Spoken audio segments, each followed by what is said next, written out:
Innal hamdalillah nahmaduhu wa nasta'inuhu wa nastaghfiruh wa na'udzu billahi min syururi anfusina wa sayyiati a'malina may yahdihillahu fahuwal muhtadi wa may yudlil falan tajida lahu waliya mursyida. Asyhadu an la ilaha illallah wahdahu la syarikalah wa asyhadu anna Muhammadan abduhu wa rasuluh, amma ba'du. Faqala Allah tabaraka wa ta'ala fil Qur'anil Karim, a'udzu billahi minasyaitonir rajim. Wasari'u ila magfiratin mir rabbikum wa jannatin 'arduhas samawati wal ard u'iddat lil muttaqin. Alhamdulillah,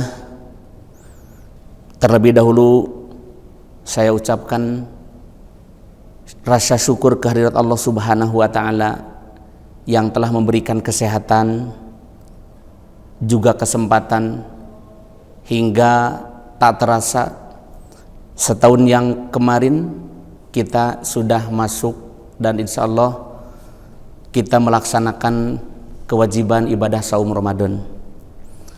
Semoga Allah Subhanahu wa ta'ala memberikan segala kemudahan bagi kita semua, dan saum yang kita lakukan mudah-mudahan menjadi magfirah bagi kita, serta menjadikan saum tersebut ladang amal kita yang terbaik di tahun ini.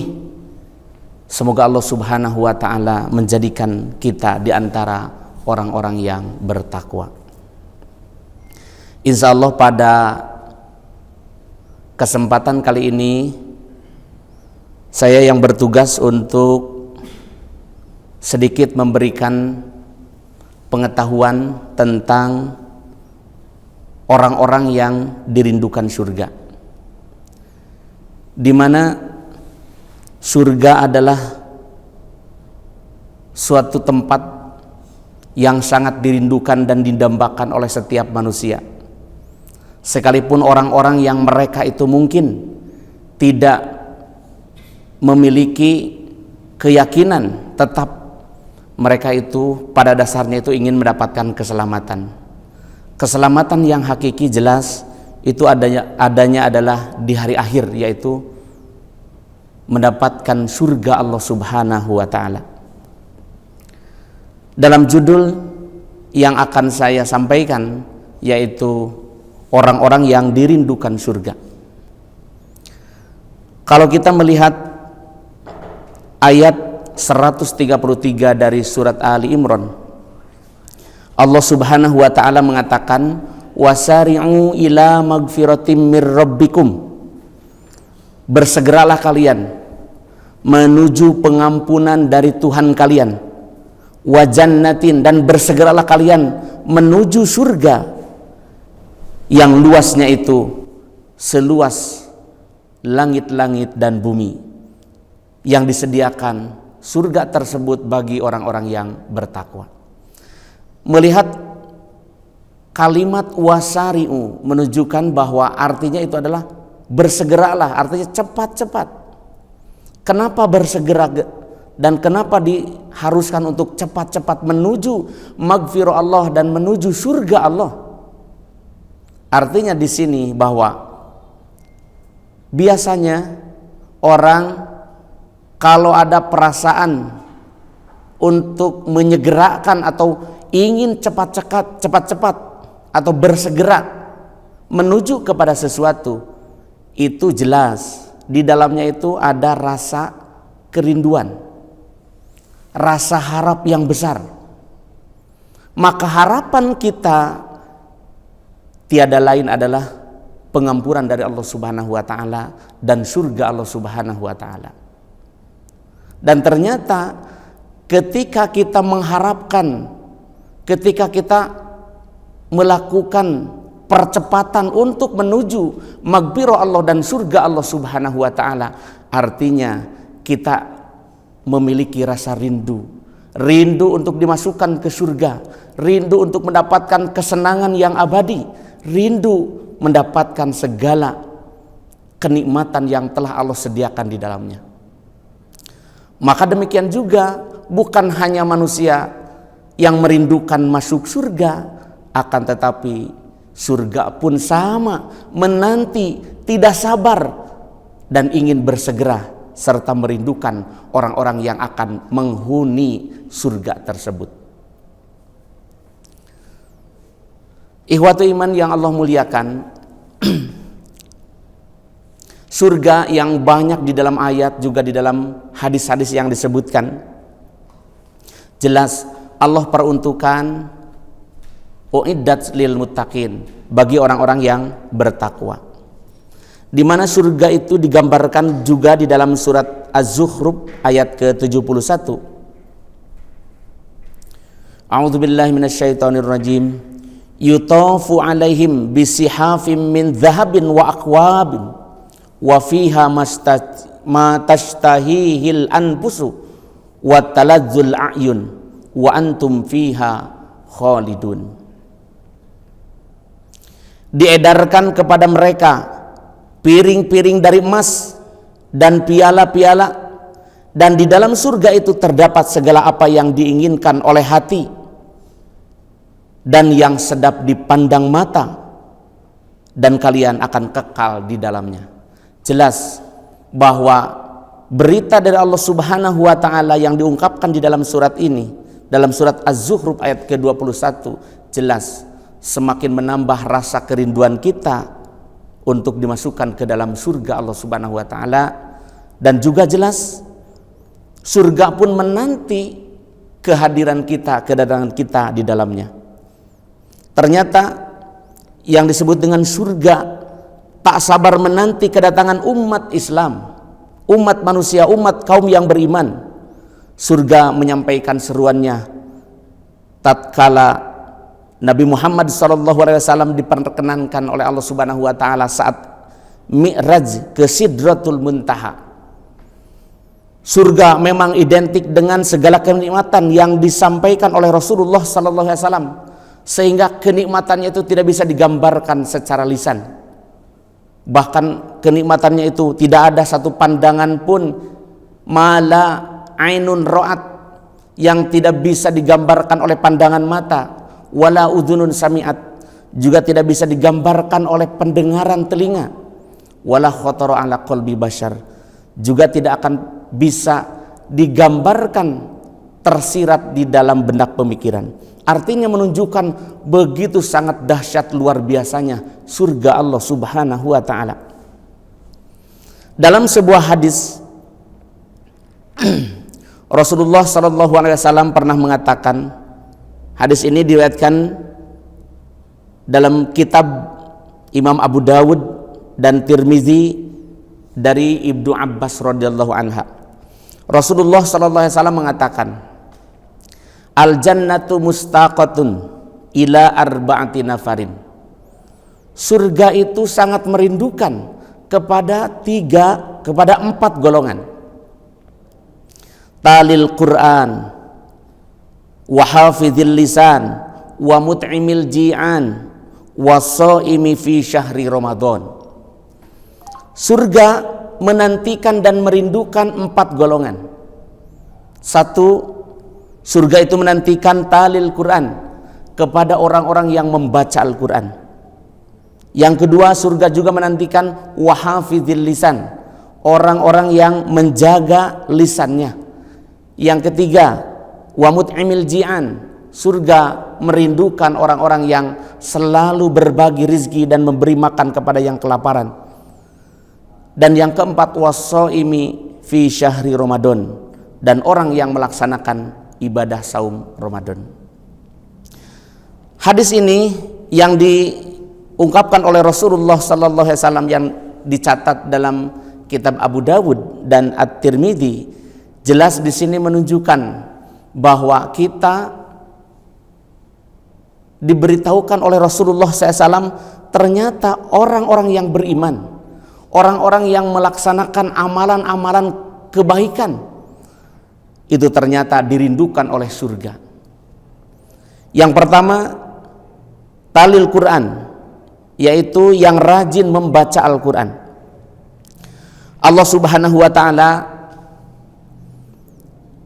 pertama kali menurunkan ayat bukan langsung berkaitan dengan keimanan, juga bukan dengan Islam, juga bukan dengan amalan-amalan yang melainkan ayat yang pertama diturunkan itu berkaitan dengan Iqra, artinya anjuran atau perintah untuk membaca, di mana membaca ini adalah menjadi sumber ilmu, menjadi sumber segala sesuatu.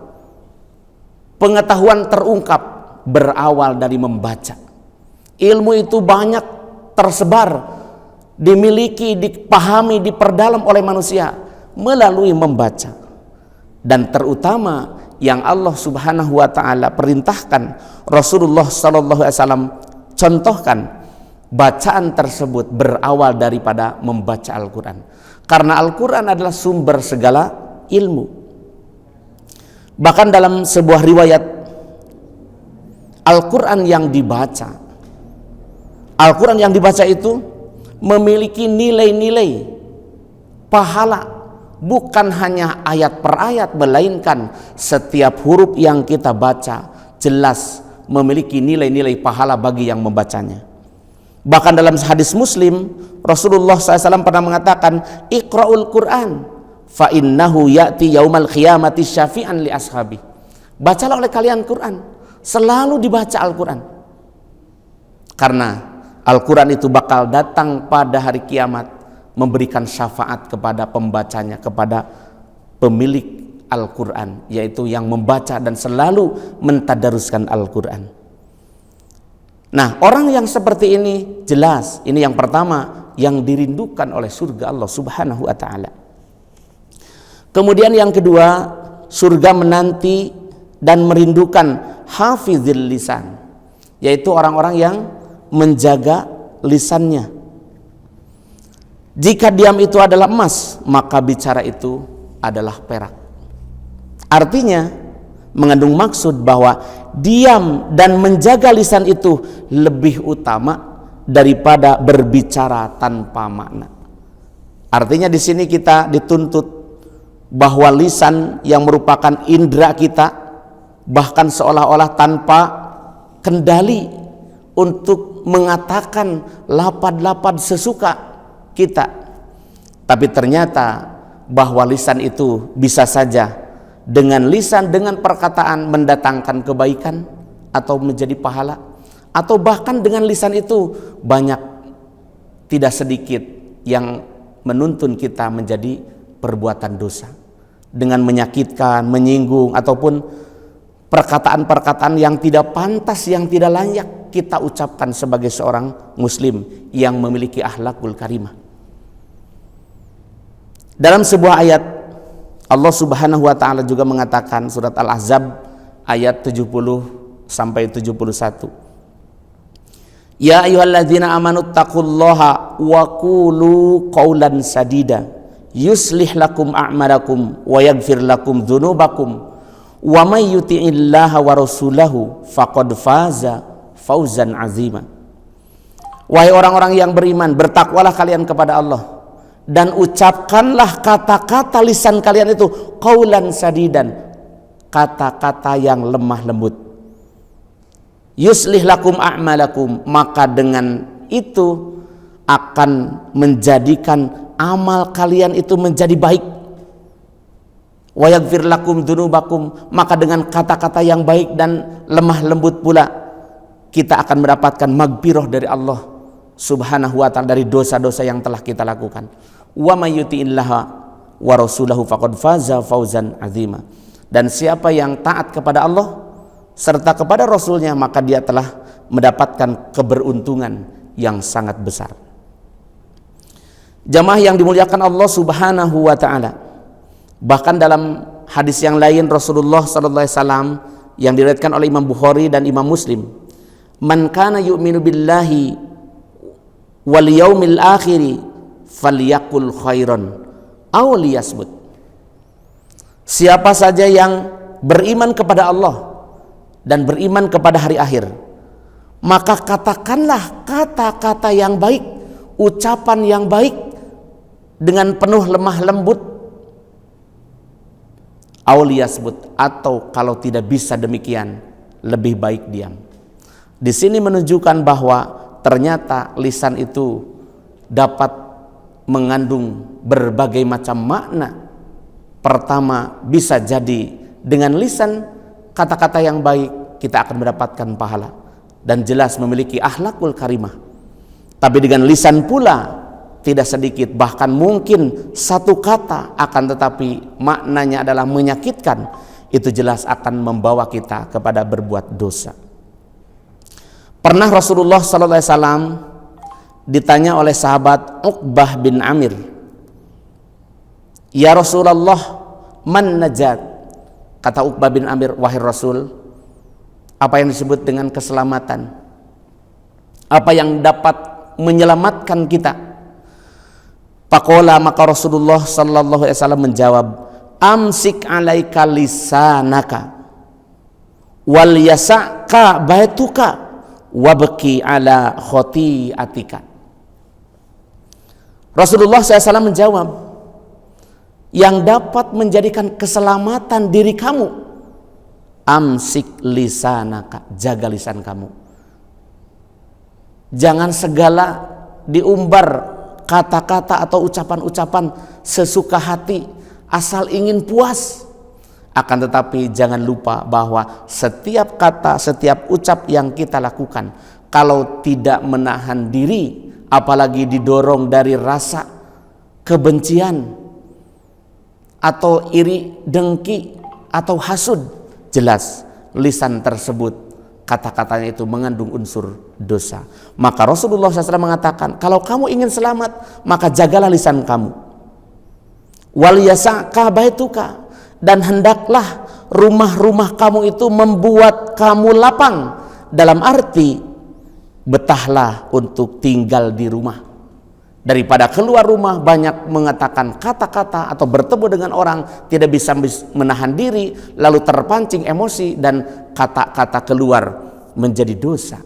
Maka lebih baik betah tinggal di rumah untuk menjaga lisan, tidak sembarangan mengucapkan. Wabki ala khotiatika, dan nangislah dari apa yang telah kamu lakukan dari perbuatan-perbuatan dosa. Hadis ini diriwayatkan oleh Imam Tirmidzi. Jamaah yang dimuliakan oleh Allah Subhanahu wa taala. Kemudian yang ketiga, yang dirindukan surga adalah mut'imul ji'an. Artinya yang memberi makan orang yang lapar atau dermawan. Orang-orang yang gemar berbagi rizki dan memberi makan kepada orang-orang yang kelaparan. Rasulullah SAW dalam sebuah hadis juga mengatakan, "Ma'amana bi man bata sab'ana wa jaruhu ja'iun ila janbihi wa huwa ya'lamu bi."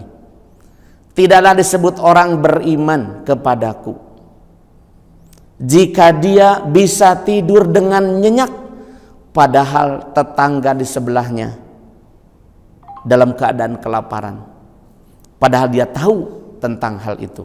Ini menunjukkan kalau orang tidak ada rasa kepedulian kepada sesama, dia dengan enaknya, dengan senangnya, dengan nyenyaknya dapat tidur seolah-olah tanpa beban, padahal saudaranya, tetangganya, orang-orang yang di dekatnya, di samping rumahnya, itu mereka tidak dapat tidur lantaran menahan lapar. Maka ini tidak dikatakan oleh Rasulullah SAW sebagai iman yang hakiki. Maka dipertanyakan keimanan jika ada orang-orang yang seperti demikian. Artinya tidak ada rasa kepedulian. Sedangkan kalau orang yang benar-benar bangkit rasa kepeduliannya itu adalah orang-orang yang akan dirindukan oleh surga Allah Subhanahu wa taala.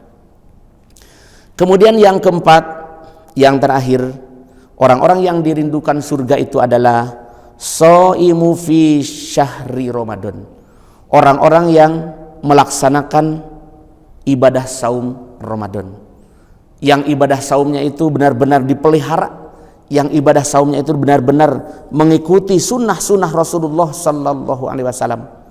Sampai dalam sebuah hadis qudsi Allah Subhanahu wa taala mengatakan, "Kullu amal ibni Adam lahu illa saum wa ana ajzi bihi."